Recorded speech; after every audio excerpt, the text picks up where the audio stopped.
teams that touch each other more win. And the reason is, I got that. That was awesome. You got a little rub down over there. The reason is because they're releasing oxytocin with each other. So they're trusting each other more. They're getting literally more in sync with each other. Now, it doesn't always work. Sometimes it goes a little off kilter, and you go and you start hugging Kim Jong-un, and you're like, okay, sorry about that. But on the whole, it's very true. These teams, and they've done the studies, these teams do statistically win more because they're coming from this place of trust, because they're releasing the right hormones. We want to touch the players. We want to get a little bit of that connection. We want to feel them.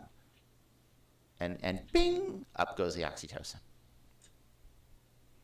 Yeah, this absolutely makes us human. There's no question, the ability to do something like this. But this is what helps us win. This is what helps us win in games. This is what helps us win in our own lives. This is what helps us win at love. This is what helps us win when we're trying to really, truly understand ourselves. Stories raise oxytocin. Stories do amazing things with our brains. There's something called neural coupling, which is really just brain mirroring. And what happens is if you're telling a story and someone else is really listening to you, your brains start to mirror each other. Your neurons couple, and you start firing in the same way, which is why you start feeling closer to the person. And as you start firing in the same way, you're also, that story is then roping in to some of the oxytocin centers in the center of your brain and releasing it. And you're starting to feel more connection. It's a very intense and powerful way to actually build that connection. There's a way in which we can use stories very directionally, very deliberately, to create this kind of connection. Using narratives like this are a way that you can create a much deeper connection with your clients. It's a way you can help your athletes have a much deeper connection with themselves, with their families, with their fans. It's natural, everybody's used to it, but we just don't do it. We don't think about our own stories this way. We don't think about the roles we're playing in other people's stories. In many ways, athletes are the heroes of our culture, and as such, they're on hero journeys.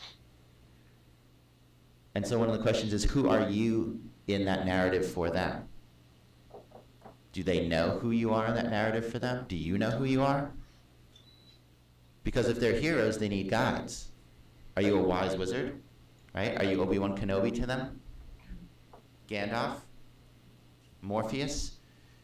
And one of the interesting issues in our culture is, I, for the life of me, could not find female examples for this. The thing is that everyone in this room knows what they have to tell their athletes. That's not really the challenge. The challenge is getting them to listen. Right? That's always the challenge. And the thing is that story is this incredibly powerful way to get people to pay attention to you, to connect to you. For more information about PADS and the Athlete Development Summit, visit us at www.pads.org.